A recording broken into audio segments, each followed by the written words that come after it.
Bonjour à tous et bienvenue dans cette vidéo où je vais vous présenter une dissection d'une graine de haricot. Alors j'ai pris une graine de haricot rouge. Si vous voulez refaire la même chose chez vous, il y a une étape préalable, c'est de mettre votre ou vos graines de haricot dans de l'eau, au moins 12 à 24 heures avant. Donc j'ai fait avec les moyens du bord. Donc j'ai pris une pince à épiler, c'était le plus simple, pour récupérer la graine et la manipuler. Ensuite vous prenez un couteau, si vous n'avez pas de scalpel chez vous, un couteau qui coupe relativement bien. Vous prenez bien la graine transversalement et vous coupez en deux, en la tenant fermement soit avec la pince, soit avec les doigts si elle est trop dure.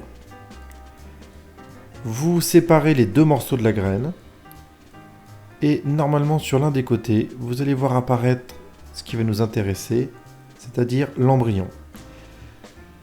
Ce qui est mieux, c'est d'enlever la peau de la graine, qu'on appelle aussi le tégument, très délicatement. Et nous allons pouvoir étudier les différentes parties de la graine qui nous intéressent. On va commencer d'abord par le cotylédon, ce sont les réserves nutritives ou alimentaires de la graine. Ensuite, on a l'embryon à proprement parler. L'embryon qui va donner la future plante. On fait un petit zoom pour voir les différentes parties de cet embryon. On commence par la petite pointe, c'est la future racine. Ensuite, on a la petite tige, la future tige, la partie renflée. Et enfin, les futures petites feuilles, un peu gaufrées et en forme de triangle. Les différentes parties de notre embryon vont utiliser les réserves alimentaires de la graine, donc le cotylédon, pour pouvoir se développer et former une future plante qu'on va appeler une plantule.